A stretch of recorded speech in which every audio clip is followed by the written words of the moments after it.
ಕೇಸನ್ನ ಅವ್ರು ಅವಾಗವಾಗಲೇ ಕೇಳ್ತಾ ಇದ್ರು, ಯಾಕದು ಸುಪ್ರೀಂ ಕೋರ್ಟ್ ಜಡ್ಜ್ಮೆಂಟ್.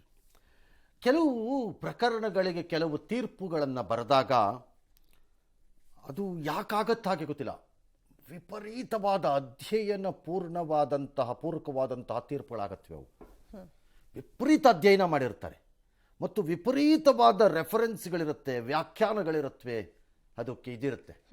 ಹಾಗಾಗಿ ಅವುಗಳು ತುಂಬ ದೊಡ್ಡ ತೀರ್ಪುಗಳಾಗ್ಬಿಡುತ್ತವೆ ಅವು. ಅಷ್ಟಿದಲ್ಲ. ಈಗ ಫಾರ್ ಎಕ್ಸಾಂಪಲ್ ರಾಮ ಜನ್ಮಭೂಮಿ ತೀರ್ಪನ್ನ ನಮಗೆ ಗೊತ್ತಿಲ್ಲ ಯಾರು ಬರೆದ್ರು ಅನ್ನೋದು. There is a suspicion. ಅವತ್ತಿನ ನಂತರ ಚೀಫ್ ಜಸ್ಟಿಸ್ ಆದವರು ಅದನ್ನು ಬರೆದ್ರು ಅನ್ನೋದೊಂದು ಇದೆ. ಅದು ಬರೆಯುವಾಗ ಅಷ್ಟು ಈಸಿ ಅಲ್ಲ ಕೆಲವೆಲ್ಲ ಬರೆಯೋದು. ತುಂಬ ಟೈಮ್ ತಗೋತಾರೆ. ಚೆನ್ನಾಗಿ ಅದು ಒಂಥರ ನಾವೆಲ್ ಥರ ಇರುತ್ತೆ.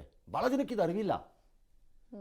ಕೆಲವು ತೀರ್ಪುಗಳನ್ನು ಒಂದು ಅದ್ಭುತವಾದ ಬ್ಯೂಟಿಫುಲಿ ರಿಟರ್ನ್ ನಾವೆಲ್ ಥರ ಓದ್ಬೋದು ಬೇಕಾರೆ, ಇಂಟ್ರೆಸ್ಟ್ ಇದ್ದವ್ರಿಗೆ ನಾನು ಹೇಳ್ತಿರೋದು. ಕುತೂಹಲ ಮೂಡಿಸ್ಕೊಂಡು ಇಂಟ್ರೆಸ್ಟ್ ಇದ್ದವ್ರಿಗೆ ನಾನು ಹೇಳ್ತಿರೋದು. ಇಂಟ್ರೆಸ್ಟ್ ಇಲ್ಲದೆ ಇದ್ದವ್ರಿಗೆ ನಾಟ್ ನೆಸಸರಿ. ಅದು ಈ ಪ್ರಕರಣದಲ್ಲಿ ಮಾನ್ಯ ನ್ಯಾಯಮೂರ್ತಿಗಳು ಕೆಲವು ವಿವರಗಳನ್ನು ಕೊಡ್ತಾರೆ. ಈ ಕೊಲೆ ಹಠಾತ್ ಪ್ರಚೋದನೆ ಭಾವನೆಯಿಂದ ಆಗಿರೋದು. ಮರ್ಡರ್ ಕ್ಯಾನ್ ಹ್ಯಾಪನ್ ಇನ್ ಆ ಮೊಮೆಂಟ್ಗೆ, ರೇಜ್. ಫಾರ್ ಎಕ್ಸಾಂಪಲ್ ರೋಡಲ್ಲಿ ಜಗಳ ಆಡ್ತೀರಿ ಇಬ್ರು, ಯಾಕೋ ಕಾರ್ ಹೊಡೆದೆ, ಯಾಕೋ ಬೈಕು ಹೊಡೆದೆ ನೀನು ಅಂತ, ಏಯ್ ನನಗೆ ಕೇಳ್ತೀಯೇನೋ ಅಂತಂದ್ಬಿಟ್ಟು ಇವ್ನ ಕೈಯಲ್ಲಿ ಒಂದು ಹೆಲ್ಮೆಟ್ ಏನಾಗ್ತದೆ ಹ್ಯಾಡ್ ಅಂತಂದು ಹೊಡಿತಾನೆ ಅಂತ ಅವ್ನು ಸತೆ ಹೋಗ್ಬಿಡ್ತಾನೆ. ಅದು ಇಂಟೆನ್ಷನ್ ಆಗಿರಲ್ಲ. ಹಾಗೆ ಅಲ್ಲ ಅಂತಾರೆ.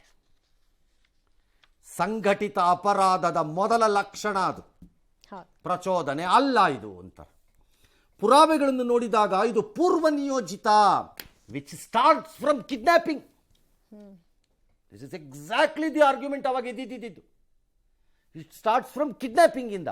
ಕಿಡ್ನಾಪ್ ಮಾಡೋದು ಅಂದ ಕೂಡಲೇ, ಅವನನ್ನು ಸೋಷಿಯಲ್ ಮೀಡಿಯಲ್ಲಿ ಎಂಗೇಜ್ ಮಾಡ್ಕೊಳ್ಳೋದು ಅಂದ ಕೂಡಲೇ, ಅವನು ಯಾರು ಎಂದು ಕಂಡು ಹಿಡಿಯಲು ಜನರನ್ನು ಬಿಡೋದು ಅಂದ ಕೂಡಲೇ, ಅವನನ್ನು ಕಂಡು ಹಿಡಿದ ಕೂಡಲೇ, ಅವನಿಗೆ ಸುಳ್ಳು ಹೇಳಿ ಕರೆದುಕೊಂಡು ಬಂದ ಕೂಡಲೇ ಪೂರ್ವ ನಿಯೋಜಿತ, ಪ್ಲಾನ್ಡ್ ಆಗಿದೆ ಅನ್ನೋದು ಗೊತ್ತಾಗುತ್ತೆ. ಇದು ಸಂಘಟಿತ ಅಪರಾಧವನ್ನು ಸೂಚಿಸುತ್ತೆ. ನ್ಯಾಯಾಲಯ ಹೇಳಿರೋದು ಇದೆಲ್ಲ ನಾನು ಹೇಳ್ತಿದ್ದೀನಿ ಅನ್ಕೋಬೇಡಿ. Court observation. ಪ್ರಕರಣದಲ್ಲಿ ದರ್ಶನ್ ನೇರವಾಗಿ ಭಾಗಿಯಾಗಿಲ್ಲ ಅಂತ ಹೇಳ್ತಿದ್ದಾರೆ. ಬಟ್ CCTV ದೃಶ್ಯ ನಾಶ ಆಗಿದೆ. ಇನ್ನಿತರ ಆರೋಪಿಗಳು ಶರಣಾಗಲು ಹೇಳಿ ತನಿಖಾ ಹಾದಿ ತಪ್ಪಿಸೋದಕ್ಕೆ ಪ್ರಭಾವಗಳನ್ನು ಬಳಸಿದ್ದಾರೆ.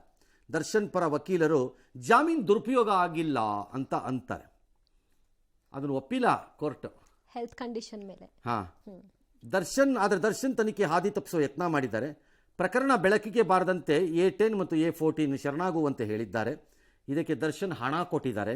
ಜಾಮೀನು ಪಡೆದ ಮೇಲೆ ಸಾಕ್ಷಿದಾರರ ಜೊತೆ, ಅದೇ ಆ ಚಿಕ್ಕಣ್ಣನೋ ಯಾರೋ, ಅದಂತೂ ನಟೋರಿಯಸ್ಲಿ ರಾಂಗ್ ಮೂವ್. ಅದು ಪದೇ ಪದೇ ಕಾಣಿಸ್ಕೊಳ್ತಾರೆ. ಮ್ಯಾಜಿಸ್ಟ್ರೇಟ್ ಮುಂದೆ ಸ್ಟೇಟ್ಮೆಂಟ್ ರೆಕಾರ್ಡ್ ಮಾಡಿ, that gentleman goes and appears with accused ಅಂತಂದ್ರೆ ಅರ್ಥ ಏನು?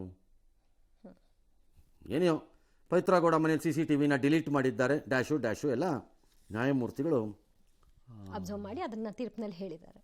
ತೀರ್ಪಿನಲ್ಲಿ ಹೇಳ್ಕೊಂಡು ಹೋಗಿದ್ದಾರೆ. ಈಗ ಮುಂದೆ ಏನು ಸರ್? ಈಗ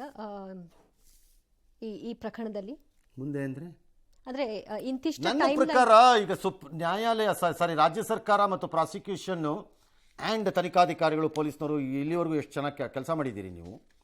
ಇದನ್ನ ಒಂದು ತಾರ್ಕಿಕವಾಗಿ ಬೇಗ ಮುಗಿಸ್ಬೇಕು. ದರ್ಶನ್ಗೂ ಒಳ್ಳೆಯದು, ಡಿಸೀಸ್ಡ್ ರೇಣುಕಾಸ್ವಾಮಿ ಫ್ಯಾಮಿಲಿಗೂ ಒಳ್ಳೆಯದು, ಜನರಿಗೂ ಒಳ್ಳೆಯದು. ಇದು ಟಕ್ಕಂತ ಮುಗಿಬೇಕು, ಎಳಿಬಾರ್ದು ಇದನ್ನ. ಹಾಗಾಗಿ ನನ್ನ ಪ್ರಕಾರ ಈಗ ಇದಕ್ಕೇನೋ ಒಂದು ಮೆಥಡನ್ನು ಕಂಡುಹಿಡಿದು ಡೇ ಟು ಡೇ ಹಿಯರಿಂಗ್ ಮಾಡ್ಸೋಕ್ಕಾಗತ್ತಾ, ಟ್ರಯಲ್ಗೆ ಕ್ವಿಕ್ಕಾಗಿ ಡೇಟ್ ಫಿಕ್ಸ್ ಆಗಬೇಕು, ಎಳಿಬಾರ್ದು ಇದನ್ನು. ಎಲ್ಲರಿಗೂ ಲಾಭ. ನಾನು ಹೇಳ್ತಿರೋದು, ತಪ್ಪು ಮಾಡದೇ ಇದ್ದರೆ ದರ್ಶನ್ಗೂ ಲಾಭ. ಜೈಲಲ್ಲಿರೋದಕ್ಕಿಂತ ಬೇಗ ಬರ್ಬೋದು ಆಚೆಗೆ, ತನ್ನ ಪಡೆಗೆ ತನ್ನ ಕೆಲಸಕ್ಕೆ ಹೋಗ್ಬೋದು, ನಾನು ತಪ್ಪು ಮಾಡಿಲ್ಲ ಅಂತ ಹೇಳ್ಕೊಂಡು. ರೇಣುಕಾಸ್ವಾಮಿ ಅವ್ರದ್ದು ನನ್ನ ಮಗನಿಗಾಗಿದ್ದ ಅನ್ಯಾಯಕ್ಕೆ ನಮಗೆ ನ್ಯಾಯ ಸಿಕ್ತು ಅಂತ ಅವ್ರ ತಂದೆ ಏನೋ ಹೇಳಿದ್ದಾರೆ, ಇವತ್ತು ನ್ಯಾಯ ಸಿಕ್ತು ನನಗಿಂತ. ಇವತ್ತು ಇವ್ರು ಬಂದಿರೋದು ಏನು ನ್ಯಾಯ ಸಿಕ್ಕಿರೋದಲ್ಲ, ಅದು ಒಂದು ರಿಲೀಫ್ ಅಷ್ಟೇ ಅವ್ರಿಗೆ, ನ್ಯಾಯ ಅಲ್ಲ ಅದು ಏನೋ. ಹಾಗಾಗಿ ಮತ್ತೆ ಜನರಿಗೂ ಅಷ್ಟೇ ಯಾರದ್ದು ಏನು ಅನ್ನೋ ಕುತೂಹಲನೂ ಮುಗೀತು ಕತೆ. ಹಾಗಾಗಿ ಈ ಸರ್ಕಾರ ಮತ್ತು ಪ್ರಾಸಿಕ್ಯೂಷನ್ ನನ್ನ ಪ್ರಕಾರ including police department should move quickly, get the trial date fixed early. Number 2 on a day to day basis if possible. ಆದರೆ ಮುಗಿಸ್ಬಿಡ್ಬೇಕು, ಮುಗಿಸ್ತೀವಿ ಅಂತ. ಎಸ್. 88 kg ಇದ್ದವರು ಈಗ 72 kg ಬಂದಿದ್ದಾರೆ. ಅಂದ್ರೆ 16 kg ವೆಯ್ಟ್ ಲಾಸ್ ಮಾಡ್ಕೊಂಡಿದ್ದಾರೆ. ಮೊದಲ ದಪ್ಪ ಬಾಳದಿ ಎಷ್ಟು ಮೇಯ್ ಬಿಟ್ಟಿದಿ ಎಷ್ಟು ದಪ್ಪದಿ ಅಂತೇಳಿ ನನ್ಗೆ ಹಾಸ್ ಮಾಡ್ತಿದ್ದು. ಈಗಿಲ್ಲ, ಈ ಸಲ ಬಾಳ ಸಣ್ಣ ಹುಡುಗಿಗತೆ ಕಾಣತ್ತೆ ಅಂತ ನನಗೆ ಜನರು ಅಂತ. ಇದಕ್ಕೆ ಯಾವ ಸೈಡ್ ಎಫೆಕ್ಟ್ ಇಲ್ಲ. ನನ್ನ ಜೀನಿ ಸ್ಲಿಮ್ ತೊಗೊಂಡ್ ಫುಲ್ ಖುಷಿ ಇದನ್ನೀಗ. ದರ್ಶನ್ ಬೇಲ್ ರದ್ದಾಗಿದ್ರ ವಿಷಯವಾಗಿ ಡಿಸಿಎಂ ಕೂಡ ಮಾತನಾಡಿದ್ರು. ಹಾಗೆ ನಟಿ ಉಮಾಶ್ರೀ ಅವರು ಕೂಡ ಮಾತನಾಡಿದ್ರು.